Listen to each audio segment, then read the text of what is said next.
तो ये अलमिया है इस इंडस्ट्री का। ये इस किस्म के घटिया और नीच लोग हैं। मैं सबके बारे में बात नहीं कर रही, लेकिन 90% ऐसे ही हैं। अस्सलाम वालेकुम एवरीवन। भाई मैं आज जो है एक ऐसे टॉपिक पे बात करने जा रही हूँ जो इस वक्त बड़ा वायरल भी हुआ है, और मैं अपना एक्सपीरियंस आपके साथ शेयर करूंगी इस थर्ड क्लास शोबिस इंडस्ट्री का। इसमें बहुत मसाइल हैं। मैं हमेशा कहती हूँ कि इंतहाई नॉन प्रोफेशनल हैं, घटिया हैं, झूठे हैं, बात के पक्के नहीं है, और बहुत मसले मसाइल हैं। लेकिन अभी एक लड़की है जिसका नाम आमना किफ़ायत है। मैं उसको नहीं जानती, यकीनन उसको मैंने कहीं देखा होगा। लेकिन ये जो लड़की है उसने अपना एक एक्सपीरियंस शेयर किया, और हम टीवी को जो है उसने ब्लेम भी किया बहुत सारी चीज़ों के लिए, और खुल के सारी चीज़ें सामने रख दी जो उसका एक्सपीरियंस हुआ, और ऐसा एक्सपीरियंस हुआ जिसकी वजह से वो हॉस्पिटल पहुंच गई। एग्जैक्टली होता क्या है, आमना किफ़ायत नाम की एक लड़की जो है वो वीडियो बनाती है, और वो कहती है कि पाकिस्तान का एक बहुत बड़ा नोन चैनल है हम टीवी ने मुझे बुलाया और कहा कि आपको कास्ट करना है। और 3 दिन लगातार जो है मैं वहां पे जाती रही, और फिर उन्होंने कहा कि आप मेरे साथ जो हमारे साथ जो है कॉन्ट्रैक्ट साइन कर लिया, और हमने कॉन्ट्रैक्ट साइन कर लिया। उसके बाद जो है जो भी साइनिंग अमाउंट थी वो भी डिसाइड हो गई, और फिर जो है उन्होंने कहा कि आपको वार्डरोब बनानी पड़ेगी, और फिर मैंने वार्डरोब बनाई जिसमें मेरा 50-60 हज़ार रुपए खर्चा हुआ, और कुछ चीजें उन्होंने भी मुझे दी। फिर अगले दिन जो है वो मेरी शूट थी। रात को, आधी रात को मुझे कॉल आती है और मुझे इन्फॉर्म किया जाता है कि भाई अब आप जो है you not a part of this project any more. तो इसकी तरफ से माजरत हम चाहते हैं। तो उसने कहा कि भाई मुझे आपने रिप्लेस कर दिया, क्या वजह हुई, और अभी हमारा इतनी मुलाकातें हुई हैं, कॉन्ट्रैक्ट मैंने साइन कर दिया, तो आप मुझे किस तरह से रिप्लेस कर सकते हैं। तो जो भी वहां पे मौसूफ थे उन्होंने कहा कि भाई ऊपर से जो है कोई पर्ची है, और उस पर्ची को हमें जो है आपकी जगह लेना पड़ेगा, और आपसे हम काम नहीं करवा सकते। तो ये जो लड़की है आमना किफ़ायत, इसने कहा कि ठीक है, अब जो होना था हो गया, और मैं मूव ऑन कर गई, मैं अपनी चीज़ों में बिजी हो गई। और लेकिन मैंने उनसे ये कहा कि भाई जो मेरा खर्चा हुआ है 50-60 हज़ार रुपए, उसको तो आप कॉम्पनसेट करें, लेकिन किसी किस्म की कॉम्पनसेशन मुझे नहीं मिली। अच्छा जी, उसके बाद क्या होता है कि 4 रोज के बाद दोबारा उनकी कॉल आती है, और वो फिर आमना की मिन्नतें करते हैं कि प्लीज आप आ जाएं, हमारा काम फंसा हुआ है, लोकेशन के पैसे जा रहे हैं, और आप बस आ जाएं, हमने शूट स्टार्ट करनी है। और फिर आमना ने कहा कि भाई मेरे तो बड़े ट्रस्ट इश्यूज हो गए हैं आपके साथ, और इतना बैड एक्सपीरियंस हुआ है, तो मैं अब नहीं आऊंगी। लेकिन खैर जो भी है वो उनकी बातों में आ गई, और फिर पहुंच गई वापस काम करने के लिए। ऑफ कोर्स लोगों को काम चाहिए, काम करना होता है, तो बहुत सारी चीजें इग्नोर भी करनी पड़ती है। अच्छा, वो वहां पे गई तो फिर उसको 2 घंटे इंतजार कराया गया, और कहा गया कि जी आपका स्टाइलिस्ट जो है वो आएगा, तो आप इंतजार करें। फिर जब टाइम बहुत ज्यादा हो गया, तो उस लड़की ने जो है फिर मैनेजमेंट से बात की, तो पता चला कि जी आमना को दोबारा रिप्लेस कर दिया गया, सेकंड टाइम मिन्नतें करके बुलाया, और फिर रिप्लेस कर दिया, और कहा कि, और वो महेश हैं जो इनके प्रोजेक्ट हेड होते हैं, तो उन्होंने ये काम किया। तो महेश जो है उन्होंने बोला कि भाई अब हम कुछ नहीं कर सकते, ऊपर से जो है वो जो पर्ची है उसी से काम करवाना पड़ेगा, और ऊपर के सारे मामला है, मेरे हाथ में नहीं है। तो सेकंड टाइम भी यही किया उस लड़की के साथ इन्होंने।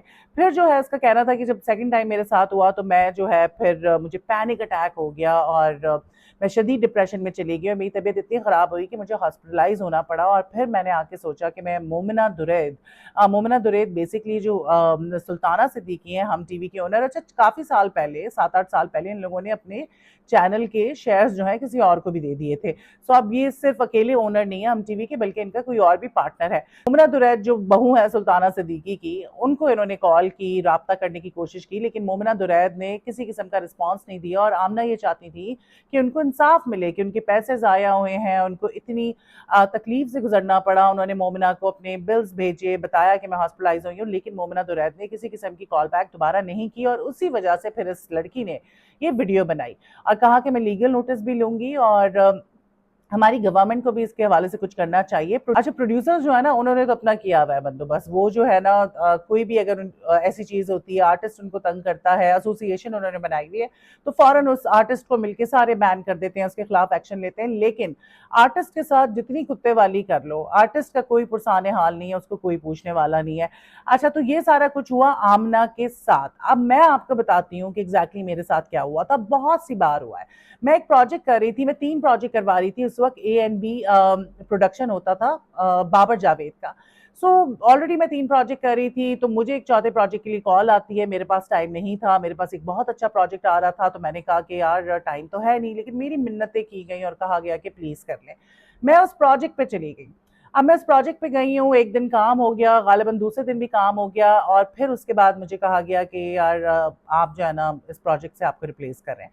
मैं बड़ी हैरान हुई, हमेशा से कपड़े अच्छे पहने थे और मुझे मार्केटों में फिरना नहीं आता था, बाजारों का मुझे एक्सपीरियंस नहीं था कि कैसे टेलर से कपड़े सिलवाने, ना ही इतना टाइम था। अब मैंने महंगी महंगी जो है ना शॉपिंग की जाके, कोई 1 लाख रुपए की उस टाइम पे, आज से 10 साल पहले, 1 लाख से भी ऊपर की कुर्ते, तो पता नहीं क्या तो क्या नहीं। अच्छा, अब जो है वो पता चला कि रिप्लेस कर दिया। मैंने उससे पूछा क्यों, तो पता चला कि जी जो डायरेक्टर थे उनकी फेवरेट जो है, उन्होंने कहा है कि मुझे कास्ट करो, और वो इस वजह से अब उनके साथ काम करेंगे। अच्छा जी, मैंने कहा कोई बात नहीं। अच्छा, ये जो डायरेक्टर साहब थे जिनका ये प्रोजेक्ट था, वो बड़े मशहूर डायरेक्टर साहब थे, और खवातीन में उनको कोई खास इंटरेस्ट नहीं था, वैसे शादीशुदा थे ऑल तो आपको तो पता ही है आजकल शादीशुदा भी बहुत सारे ऐसे हैं जो शादियां कर लेते हैं इंटरेस्ट ना होने के बावजूद भी, सिर्फ दुनिया दिखावे के लिए। तो I think he was one of them. अच्छा, अभी डायरेक्टर साहब जो हैं, ये जब मैं सेट पे पहले दूसरे दिन गई तो मैं बड़ी परेशान हुई। ये जब खाना लगता था टेबल पे, तो ये बैठ के जो वॉशरूम के मामलात होते हैं उसके वाले से बात करते थे और बोलते थे आज किसका पेट कैसा रहा, मतलब इतनी गलाजत वाली कि मैं खाना नहीं खा सकी। सेकंड डे एग्जैक्टली मेरे साथ यही हुआ, और मैं बड़ी हैरान हुई, और मैंने कहा मेरे में तो जीरो टॉलरेंस है इस गंद के लिए, इस द शिटी टॉक के लिए, और ये किस किस्म की बात हो रही है। तो मैं वैसे ही बहुत अनकंफर्टेबल थी, लेकिन क्योंकि मैं इतनी इन्वेस्टमेंट कर चुकी थी और मैं एक बड़ा प्रोजेक्ट छोड़ चुकी थी इस प्रोजेक्ट के लिए, तो फिर मुझे काम तो करना था। तो मैंने इन अ वे शुक्र भी अदा किया, लेकिन मेरा भी काफी नुकसान हुआ, and it was not the first time. तो जी उन्होंने फिर उस खातून को कास्ट कर लिया, और जो मेरे सीन्स थे उनको दोबारा से शूट किया गया। अब ये जो मौसूफ है, मैं आपको बताती हूँ उनकी गलाजत क्या होती है। ये जितनी भी सेलिब्रिटीज हैं उनकी चहेती, पूरा गैंग बनाया हुआ है, अपना पूरा ग्रुप है, because I was not part of his group. तो और फिर उसको समझ आ गई जब मैं सेट पे 2 दिन आई कि यार ये तो उस तरह की नहीं है कि मिले जुले, या इसकी मुझसे बन नहीं रही है, ये मेरी छिचोरी गंदी गुफ्तगू में पार्टिसिपेट नहीं करती है। तो उनको 2 दिन में समझ आ गई कि नहीं भाई, ये हमारे ग्रुप का हिस्सा नहीं बन सकती। तो I was kicked out of that project, and I did not really care, हाँ इन्वेस्टमेंट जरूर हो गई थी मेरी। तो अब वो मौसूफ जो है, आप आज तक बैठ के खवातीन उनके बारे में बात करती है, वो हयात नहीं है, लेकिन अगर वो कुछ अच्छे काम करके गए होते ना तो मैं उनकी तारीफ भी करती। आप ऐसी हरकतें ना करें ना कि आपके जाने के बाद भी दुनिया आपको कोसे। खैर, मजबूरन मैं ये बात कर रही हूँ बिकॉज मुझे एक्सपीरियंस ये शेयर करना था। तो अब वो सबके बड़े फेवरेट होते थे, जितनी भी फीमेल सेलिब्रिटीज हैं, क्योंकि वो खाने बना के लेकर आती थी, उनको खानों का बहुत शौक था। एवरी डे कोई आर्टिस्ट घर से खाने बना के उनके लिए लाता था। अब यहाँ पे जो डायरेक्टर्स हैं हमारे, उनको आप गिफ्ट्स दो। एक और प्रोजेक्ट में जो डायरेक्टर साहब थे, उनके लिए ऐसी ऐसी आर्टिस्ट जिनको कभी मैं, मतलब उनको स्क्रीन पे आना उनका समझ नहीं आता था कि स्क्रीन पर आ कैसे रही हैं, लेकिन क्योंकि वो गिफ्ट्स लेकर आती थी, वो उनको डिनर्स पे लेके जाती थी, घूमती फिरती थी, तो उनको काम मिलता था। और ये भी ऐसे ही था जिन का मैं आपसे बात कर रही हूँ, डायरेक्टर साहब का। वो जो सारी खवातीन थी, उनके आगे पीछे उनकी तारीफें, उनके गंदे जोक्स पे, घटिया बातों पे हंसना, खुश होना, फजूल की बातें करना, रोज खाने बना बना के लेकर आना। तो ये इस तरह से काम करती हैं। ये जो बड़े चेहरे आप लोगों को नजर आते हैं ना टीवी पे एक्ट्रेसेस के, 95% ये जो है ना किसी फॉर्म में 2 नंबरी कर रही हैं। या तो ये डायरेक्टर्स को खुश करने के लिए खाने बना के लेकर आती हैं, उनकी दावतें करती हैं, उनके साथ हैंग आउट करती हैं, या तो फिर दूसरा काम करती हैं। तो ये अलमिया है इस इंडस्ट्री का। ये इस किस्म के घटिया और नीच लोग हैं। मैं सबके बारे में बात नहीं कर रही, लेकिन 90% ऐसे ही हैं। और हम टीवी के साथ मैंने आउटसोर्स जो प्रोजेक्ट होते हैं वो तो किए होंगे, लेकिन हम टीवी ने खुद मुझे एक ही प्रोजेक्ट में कास्ट किया था। अच्छा, ये लोग बुला लेंगे आपको, यार आपके साथ काम करना है, मेरी इतनी तारीफें, you are very spontaneous, the way you deliver, and your presence on screen, oh my God, I absolutely love it. उसके बाद क्या होगा जी? बुला के तारीफें करके, एंड देन कोई आपको कास्ट नहीं करेगा। और पर्चियां चल रही होती हैं इनके अपने जो घर वाले हैं। मेरे पास इतनी अंदर की बातें मैं नहीं बता सकती, ऑलरेडी इतने दुश्मन हो गए। अब मैं किसी का नाम लेके बोलूंगी तो मेरे पास भी नोटिस आ जाएगा, क्योंकि प्रूफ तो मेरे पास नहीं है ना।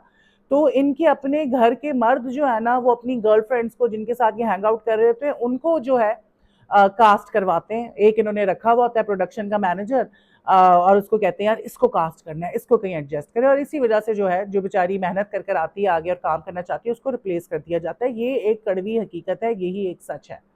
तो ये बहुत कॉमन है, झूठे नंबर 1 है, ये काम करवाएंगे, रातों रात आपको रिप्लेस कर देंगे। आपसे कमिटमेंट करेंगे, कॉन्ट्रैक्ट करवा लेंगे और फिर जो है आप रेडी होंगे तो बोलेंगे कि जी नहीं, अब तो हम वो प्रोजेक्ट कर नहीं रहे, डिले हो गया, कोई ना कोई टॉपिक करा देंगे। तो this is very common in media. तो ये जो है ना एक कड़वा सच है जिससे हम आंख नहीं फेर सकते। अच्छा, अब ये आपकी पेमेंट्स खा जाएंगे, ये डेज बाज़ मोस्टली ये होता है कि जो आर्टिस्ट होते हैं उनको पर डे पैसे मिलते हैं, और कुछ प्रोजेक्ट्स में ये होता है कि आपको 25% मिल जाता है और बाकी बाद में मिलता है। तो अब ये करते क्या है कि आपके डेज होते हैं, ये आपके डेज खा जाते हैं। आप डेली अब क्या करते हैं, आर्टिस्ट लिखवाते हैं, साइन करवाते हैं कि जी मैंने इस दिन काम किया था। अब तो ये क्या करेंगे, अगर आप साइन आपने नहीं की और आप इन पे डिपेंडेंट रहे तो अभी मेरे लाखों रुपए इस वक्त होंगे शोबिज में जो मुझे नहीं मिले आज तक। अब मैं कब कितना मांगू, मैं कितना रोऊं पिटूं कि भाई मुझे पैसे दो। आपकी अपनी भी तो कोई इज्जत नफ्स होती है ना। तो ये इतने चोर हैं, इतने थर्ड क्लास हैं कि मैं आपको लफ्जों में नहीं बता सकती। प्रोफेशनलिज्म नाम की चीज शोबिज में है ही नहीं। इन्होंने जो नीचे बंदे रखे हुए होते हैं अपने, जो कास्टिंग करते हैं प्रोडक्शन के, उनका काम सिर्फ झूठ बोलना होता है। उनको हायर इस वजह से किया जाता है ताकि वो दिन रात झूठ बोले और जो आर्टिस्ट है उसको बेवकूफ बनाए। तो यहाँ पे जो है ना गधों की तरह आप काम करें और आपको मिलता मिलाता कुछ भी नहीं है। इतनी टफ जॉब होती है, सुबह से लेके रात तक आप गधों की तरह काम कर रहे होते हैं, बगैर एसी के, बगैर पंखों के, सड़ी हुई गर्मी में। मुझे तो स्किन शूज हो गए थे।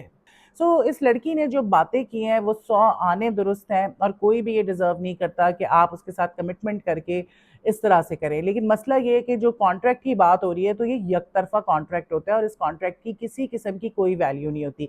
हाँ, ये आपको ज़रूर ब्लैकमेल करेंगे कि अगर आपने प्रोजेक्ट छोड़ना है तो नहीं, हम आप पे केस करा देंगे, हम ये कर देंगे। इनके पास तो अपने पर्सनल लॉयर्स होते हैं।